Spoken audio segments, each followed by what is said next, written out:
আজকেও যারা সামাজিক দাওয়াত দেয় তাদেরকে কেউ কিছু বলে না, তাদেরকে কেউ ধরেও না, মারেও না, পাগলও বলে না, তাদের মাহফিলে বাধাও হয় না। কথা বলেন ঠিক কিনা?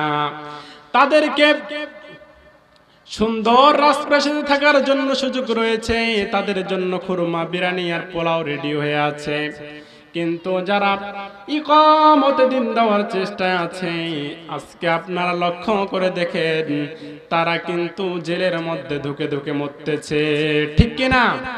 আজকে আপনারা বাসার মধ্যে ঠান্ডা লাগলে একটা কম্বলের উপর আরেকটা কম্বল মুড়ই দিয়ে ঘুমান, কিন্তু যেই লোকটা 40 বছর কোরআনের মাঠে কোরআনের কথা বলে গিয়েছেন, সেই লোকটাকে আজকে বিনা অপরাধে তাকে আজকে এরকম জেলখানার মধ্যে বন্দি থাকা লাগতেছে। কথা বলেন ঠিক কিনা?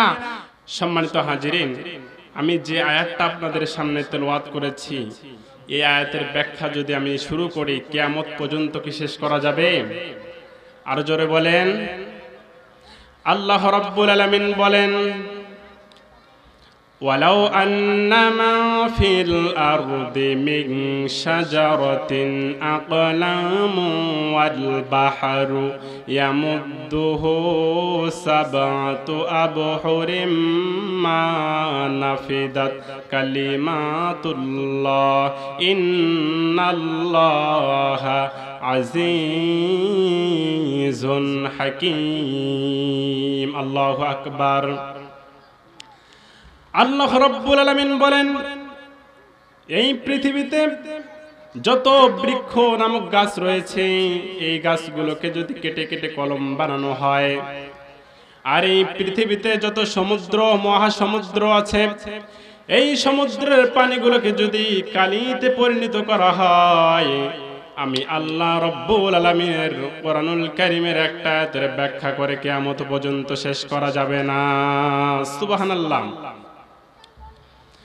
প্রিয় হাজিরিন, আল্লাহ রাব্বুল আলামিনের এই আয়াতের কোরআনের কারীমের ব্যাখ্যা করে আমরা কিয়ামত পর্যন্ত শেষ করতে পারবো না। আমরা যতটুকু অল্প একটু সময় পাবো, এই অল্প একটু সময়ের মধ্যে আমি কোরআনে কারীমের আয়াতটা থেকে আপনাদের সুন্দর আলোচনা দিয়ে যাওয়ার চেষ্টা করব।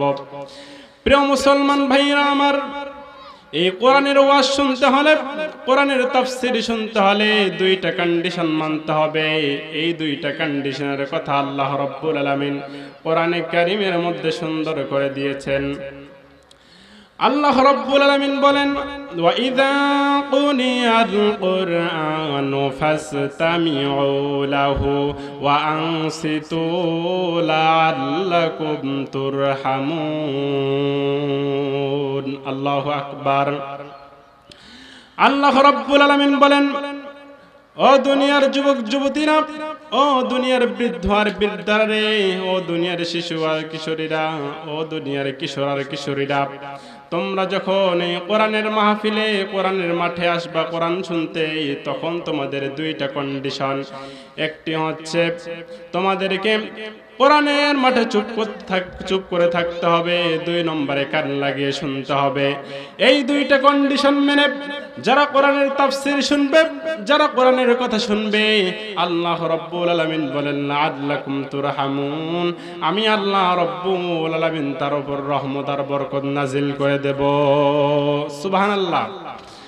তাহলে আমাদেরকে দুইটা কন্ডিশন দিয়েছেন। একটা হচ্ছে আমাদেরকে চুপ থাকতে হবে, দুই নম্বর হচ্ছে আমাদেরকে মনোযোগ সহকারে কোরআন শ্রবণ করতে হবে।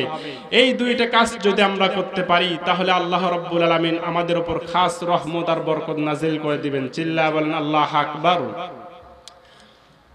প্রিয় মুসলমান ভাইরা আমার, ভূমিকা লম্বা করব না, সরাসরি আমার আয়াতের তাফসীরের দিকে আমি চলে যাই।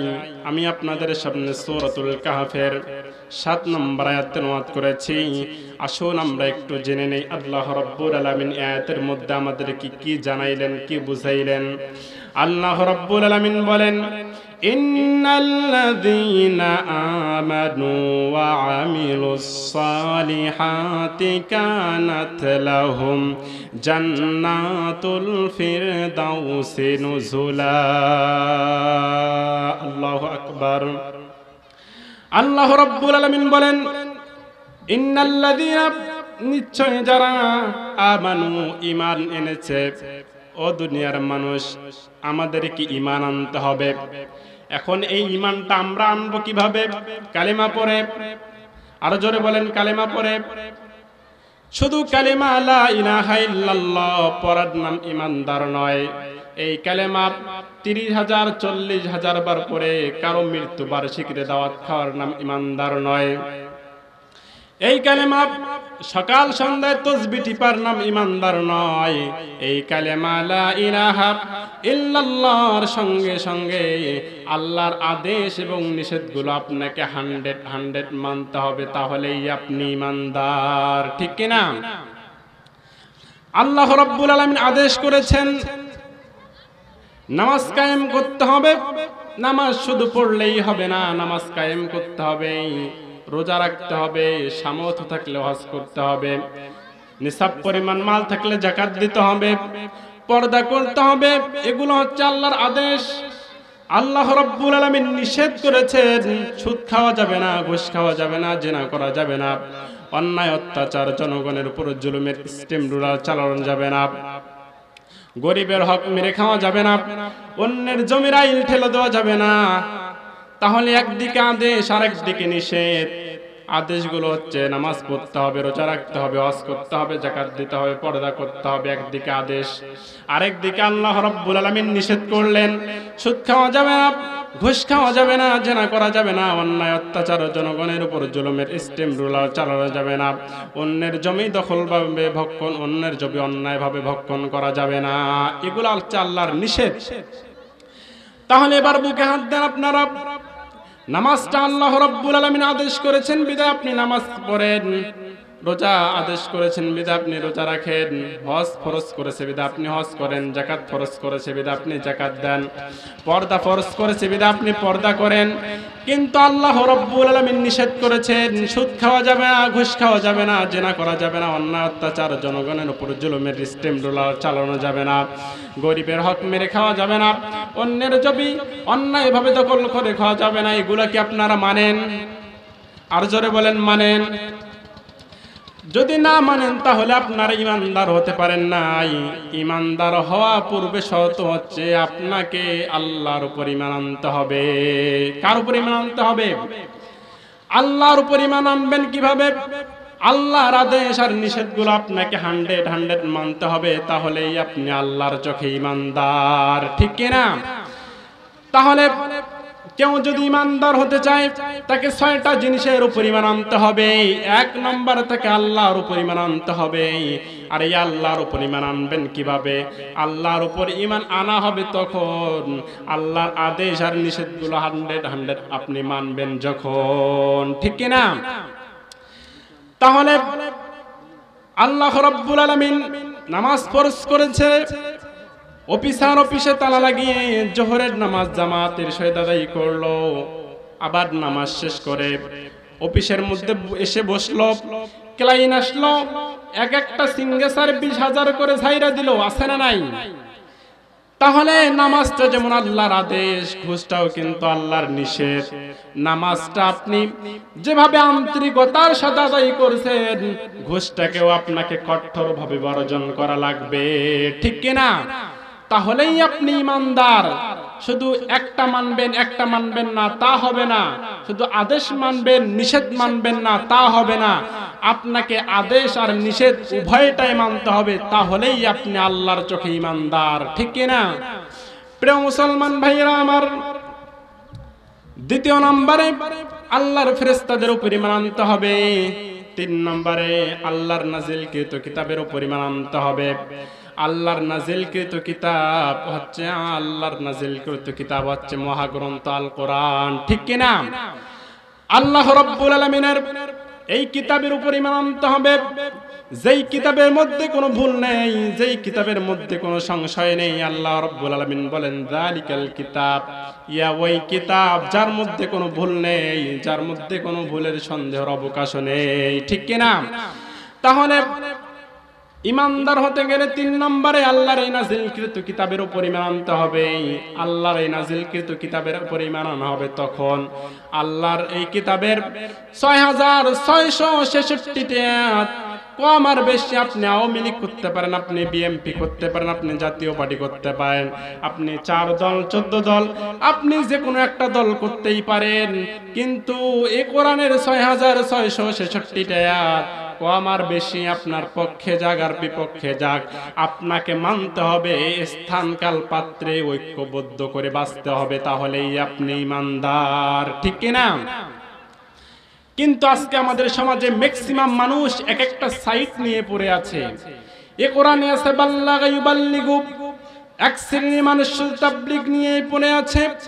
এ কোরআনে আছে জাহাদা ইউজাহিদু, জিহাদের কথা, এক শ্রেণীর মানুষ শুধু জিহাদ নিয়ে পড়ে আছে। এ কোরআনে আছে কাতালা ইউকাতিলু, কিতাবের কথা, এক শ্রেণীর মানুষ শুধু কিতাব নিয়ে পড়ে আছে।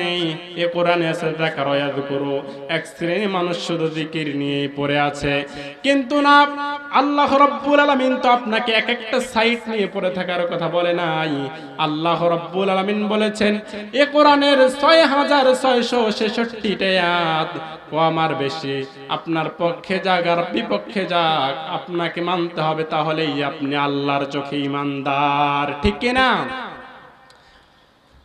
তাহলে এ কোরআনের 6666টা আয়াত নাজিল করেছেন কে?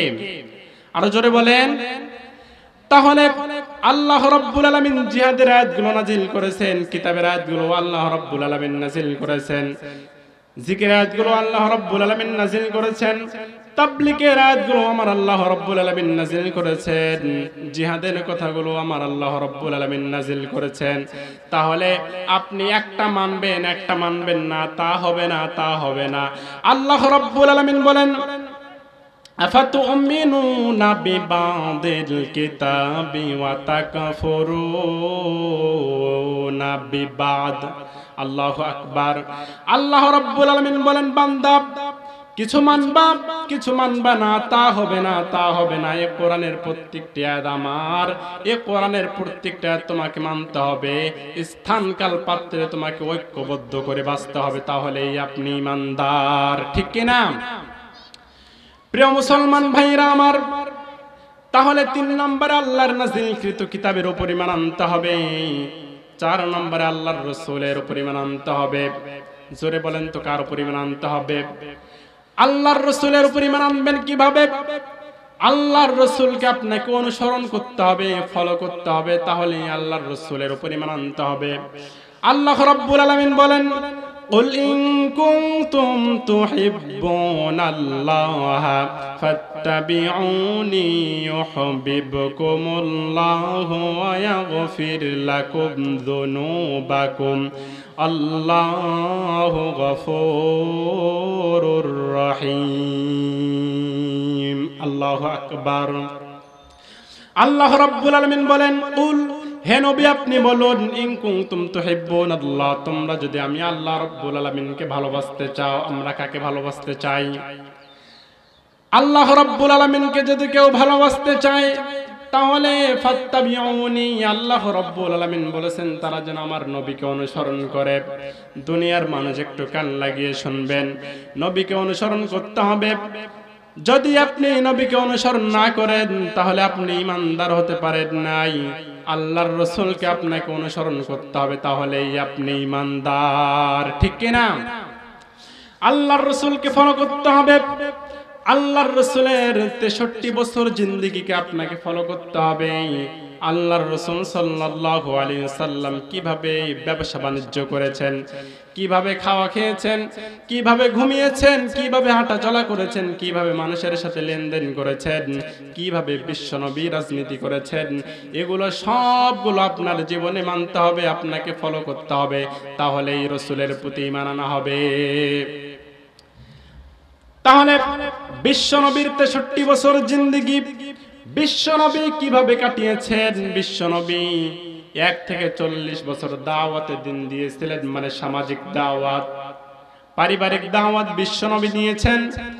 বিশ্বনবী যখন দাওয়াতে দিন দিয়েছিলেন, বিশ্বনবী কেউ ধরেও নাই, মারেও নাই, কটাক্ত করে নাই, পাগলও বলে নাই, পাথরও নিক্ষেপ করে নাই, থুতুও নিক্ষেপ করে নাই। কিন্তু বিশ্বনবী যখন ইকামতে দিন দিলেন, 40 থেকে 63 23 বছর যখন বিশ্বনবী ইকামতে দিন দেওয়া শুরু করলেন, মানে রাষ্ট্রীয় পর্যায়ে দাওয়াত। তখন বিশ্ব নবীকে ধরলো, মারলো, পাগল বললো, বিশ্ব নবীকে জাদুকর বললো, বিশ্ব নবীর উহুদের ময়দানে দাঁত ভাঙতে হলো, বিশ্ব নবীর মাতৃভূমি ত্যাগ করতে হলো, বিশ্ব নবীকে ব্যঙ্গ করা হলো। কথা বলেন ঠিক কিনা? যখন বিশ্ব নবী দাওয়াতে দিন দিয়েছিলেন, সামাজিক দাওয়াত, বিশ্ব নবীকে কেউ কিছুই বলে নাই, ধরেও নাই, মারেও নাই, পাগলও বলে নাই, পাথরও নিক্ষেপ করে নাই, এবং মাতৃভূমি ত্যাগ করতেও কেউ বলে নাই। কিন্তু যখন বিশ্ব নবী ইকামতে দিন দেওয়া শুরু করলেন, রাষ্ট্রীয় পর্যায়ে দাওয়াত, তখন বিশ্ব নবীকে পাগল বললো, কটাক্ষ করলো, দাঁত ভাঙতে হলো, মাতৃভূমি ত্যাগ করতে হলো, বিশ্ব নবীকে ব্যঙ্গ করা হলো। কথা বলেন ঠিক কিনা? তাহলে দুনিয়ার মানুষ একটু কান লাগিয়ে শুনবেন। আজকেও যারা সামাজিক দাওয়াত দেয়, তাদেরকে কেউ কিছু বলে না, তাদেরকে কেউ ধরেও না, মারেও না, পাগলও বলে না, তাদের মাহফিলে বাধাও হয় না। কথা বলেন ঠিক কিনা? তাদেরকে সুন্দর রাজপ্রাসাদে থাকার জন্য সুযোগ রয়েছে, তাদের জন্য খুরমা, বিরিয়ানি আর পোলাও রেডি হয়ে আছে। কিন্তু যারা ইকামতে দিন দেওয়ার চেষ্টায় আছে, আজকে আপনারা লক্ষ্য করে দেখেন, তারা কিন্তু জেলের মধ্যে ধুকে ধুকে মরতেছে। ঠিক কিনা?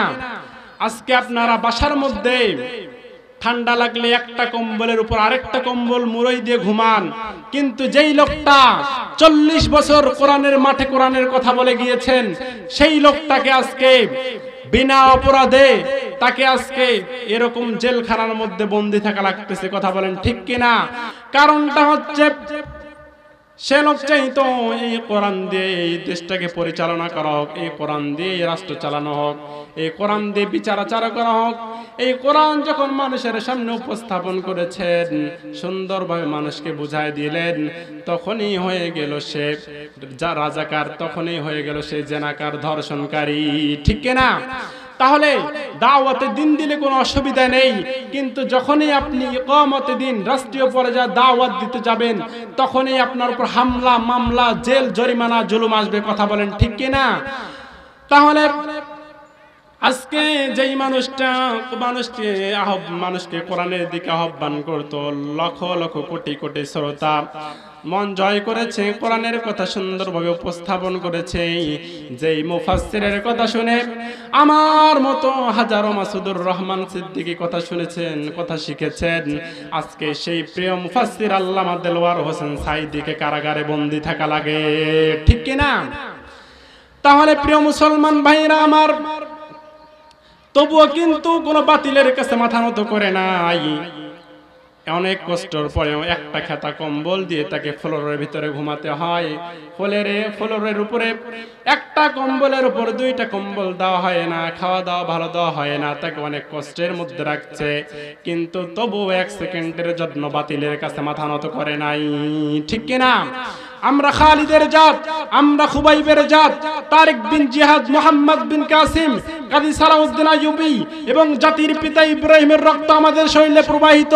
ইসলাম প্রতিষ্ঠার জন্য প্রয়োজনে সবটুকু রক্ত জমিয়ে ঢালতে রাজি আছি।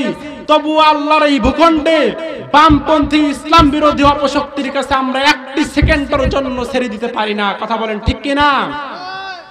আমার তাহলে সামাজিক দাওয়াত দিতে গেলে বাধা নাই, জেল নাই, জুলুম, জরিমানা নাই, কোনো কষ্ট নাই, কিন্তু যখন আপনি ইকামতে দিন দেওয়ার চেষ্টা করবেন, তখনই আপনার উপর হামলা, মামলা, জেল, জরিমানা আসবে। কথা বলেন ঠিক কিনা? কিন্তু যদি আপনি শুধু দাওয়াতে দিন দেন, মানে সামাজিক দাওয়াত, আর যদি আপনি রাষ্ট্রীয় দাওয়াত ইকামতে দিন না দেন, তাহলে কিন্তু আপনি পরিপূর্ণ ঈমানদার হতে পারেন নাই।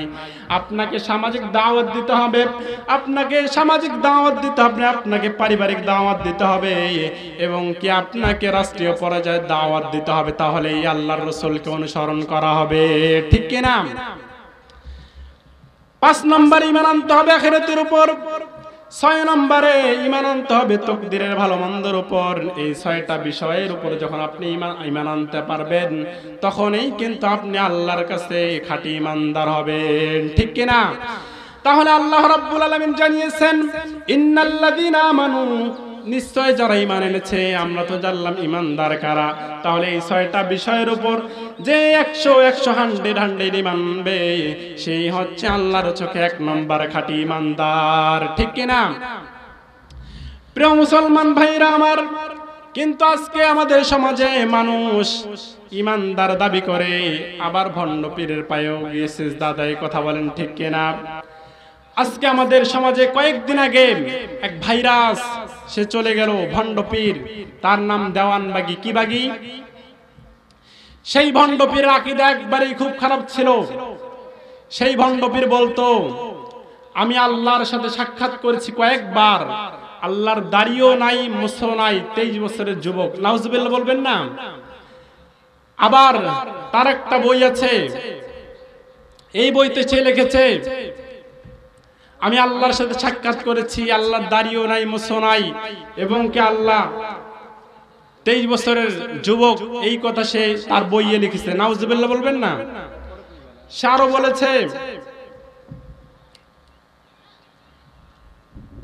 বলেছে মা হাওয়ার, সে আরো বলেছে গন্ধম গাছ বলতে কিছু নেই, মা হাওয়ার লজ্জা স্ট্যান্ডার্ড হচ্ছে গন্ধম গাছ, আর আদম সেটা বেলাসার মতো গ্রহণ করে বেঈমান হয়ে গেছে। নাউজুবিল্লাহ বলবেন না? যে পীর তার বাপের শানে এরকম বেয়াদবি করতে পারে, সে কি হালাল জাদা না হারাম জাদা? কথা বলেন।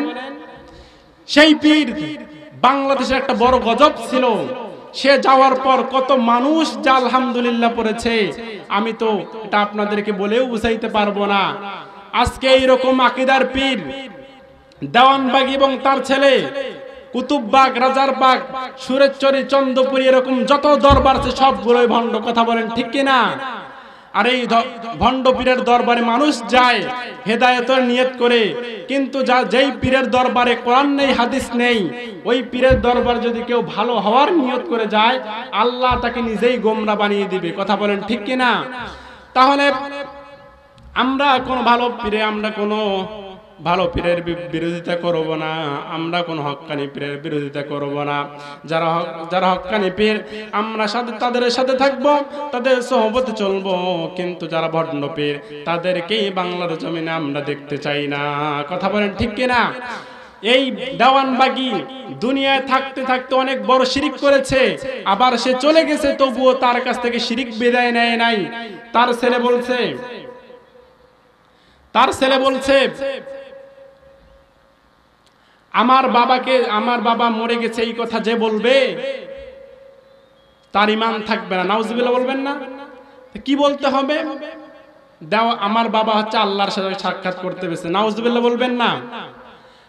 ও দুনিয়ার মানুষ শুনে নেন, আমরা ভণ্ড পীরকে ঘৃণা করি এবং হক্কানি পীরদেরকে আমরা শ্রদ্ধা করি। কথা বলেন ঠিক কিনা? আজকে আমরা পেশাবকে যেরকম ঘৃণা করি, তার চেয়ে বেশি ঘৃণা করি ভণ্ড পীরকে। কথা বলেন ঠিক কিনা? আল্লাহ আমাদের সবাইকে এই ভণ্ড পীর থেকে রক্ষা করুন। সকলেই পড়ে আমিন।